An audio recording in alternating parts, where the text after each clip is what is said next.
Salut, est-ce que tu vas bien? Je vais faire une critique de plusieurs films que j'ai vus récemment.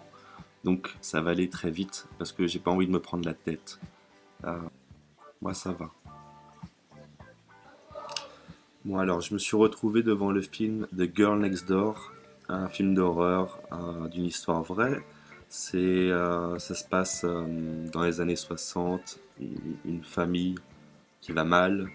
Il y a une tante qui se venge sur sa nièce, ses deux nièces, et le voisin qui est un gamin, il voit tout ce qui se passe.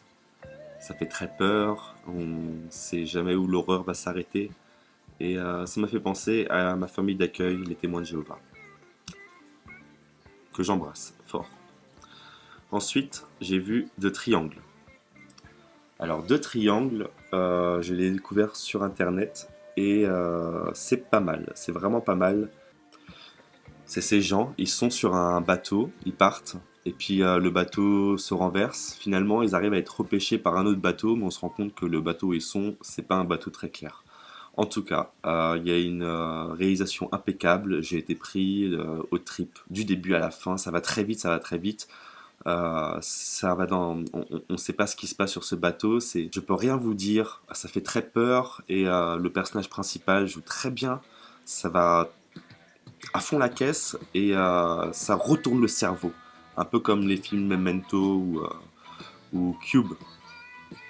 Donc encore des films d'horreur, des films d'horreur. Alors, pourquoi je retombe toujours dans ce genre, je ne sais pas.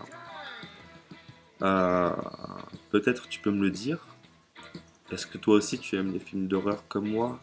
Est-ce que tu as peur de la vie à un point que tu préfères regarder des films d'horreur? C'est peut-être ça, non? Est-ce qu'on regarde des films d'horreur pour s'échapper de la réalité et pour avoir peur de quelque chose d'irrationnel? Ou est-ce que ça devient un genre vraiment particulier? Hitchcock l'a bien démontré, euh, l'horreur, tout repose sur le timing et le jeu des acteurs. L'histoire, à la limite, on s'en fout. Euh, je pourrais parler d'American Horror Story qui est devenu une référence, mais c'est une série, donc j'en parlerai pas. Shining, pour moi, est indétrônable. Il y a La Massacre à la tronçonneuse, L'Exorciste, bien sûr, et donc là, récemment, Deux Triangles. Ou un film que j'ai vu, c'est The Crazies. C'est une épidémie qui rend les gens complètement fous au point de devenir des criminels assassins à tuer des gens. Donc c'est très intéressant de voir ce virus se propager et c'est un virus qui rend les gens complètement fous et méchants. Et donc ça mélange l'horreur, la panique avec le monde, la panique, l'agoraphobie. À un moment, on a l'impression qu'ils se retrouvent dans des camps nazis. Ça mélange plein de genres d'horreur ce film. Pas que c'est pas un film de zombies, de Crazies. Vraiment pas mal, avec un bon rythme, de l'action tout le temps. Et moi j'aime bien. C'est divertissant et on s'attache au personnage. C'est ça qui est bien. On s'attache au personnage. C'est le plus important en fin de compte. Ouais, sinon j'ai vu Searching for Sugar Man.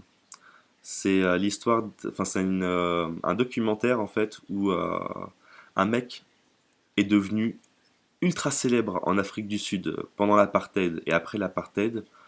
Et il vivait à Détroit. Il a fait que deux albums et c'est devenu des chefs-d'œuvre.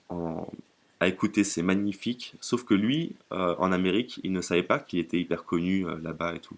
C'est un documentaire rempli de surprises, très coloré, qui donne envie de se mêler aux gens et d'écouter de la musique. Et franchement, Rodriguez, il s'appelle, il est vraiment bon. C'est de la musique qui est pour moi incomparable. C'est meilleur que Bob Dylan, vraiment. C'est un film à voir. J'ai jamais connu une carrière comme ça. C'est très impressionnant. Tu m'en veux si je parle d'autre chose que de films, parce que j'ai envie de parler d'autre chose. Est-ce que tu vas bien aussi? Est-ce que tu te sens seul? Tu as des amis? Quel temps fait-il? Est-ce que si jamais tu pouvais te dire quelque chose 10 ans auparavant, qu'est-ce que tu dirais? Qu'est-ce que tu te dirais à toi-même? Et qu'est-ce que tu te dirais à toi dans 10 ans après, si tu devais te laisser un message? Thomas, t'es toujours comme ça? T'es toujours un peu perdu, paumé? Ça va mieux dans la vie? Tu souffres moins affectivement? T'as arrêté les drogues? T'as arrêté? Tu prends plus, tu bois plus, hein? T'as pas de bébé, non? Non, tu n'as pas de bébé. Est-ce que tu auras un bébé dans 10 ans? Peut-être. Bon, le sens de la vie, c'est la liberté aussi. Est-ce que tu te sens libre? C'est quoi la liberté? Est-ce qu'il faut être enfermé 27 ans en prison comme Mandela pour pouvoir définir la liberté correctement? Est-ce qu'on peut s'échapper en étant enfermé par la pensée? Comment tu fais, toi, pour te sentir libre? Et est-ce que tu te sens libre? Ça m'intéresse, en fait. J'ai envie d'ouvrir le dialogue. Chacun a sa perception de la liberté. Chacun a son image de la liberté. Est-ce que c'est quelque chose de beau pour toi? Ça ressemble au paradis, à une île, à une grande ville, avoir plein d'amis, être entouré, être riche, c'est ça? C'est ça la liberté? Avoir de l'argent? Non, non. La vraie richesse, c'est la richesse, c'est les connaissances. C'est les connaissances qui donnent la vraie richesse. Ça t'acquiert une richesse culturelle, émotionnelle, ça peut t'emmener très loin dans la vie. T'as pas besoin d'argent en fait. Un peu quand même. Ça motive. Quand tu es riche culturellement et intellectuellement, ça vaut tout l'or du monde en fin de compte. C'est ça la liberté? Bon, et puis ah oui, à ceux qui me disent critique de cinéma c'est facile, tout le monde peut le faire, blabla blabla. Bah oui, tout le monde peut le faire puisque tout le monde voit des films, donc tout le monde peut donner son avis sur une œuvre, sur quelque chose, sur une musique, n'importe quoi. C'est à la portée de tout le monde. Est-ce que tout le monde a le courage de le faire? Je ne sais pas. Mais en tout cas, j'encourage beaucoup aux gens de le faire. Moi, je ne pourrais pas critiquer de livres parce que je me sens pas à la hauteur et je n'ai pas une assez grande culture littéraire, mais j'ai une culture cinématographique, donc je me permets de parler de films. Voilà. Si ça t'emmerde que je critique des films, bah tant pis, parce que moi ça me fait du bien. Bah je sais plus trop quoi dire maintenant, j'ai fait l'impression de faire une vidéo pour rien. Tu m'en veux? Tu m'en veux de t'avoir fait perdre du temps?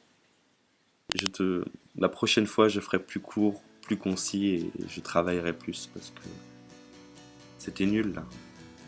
C'était nul. Allez, à la prochaine. Bisous.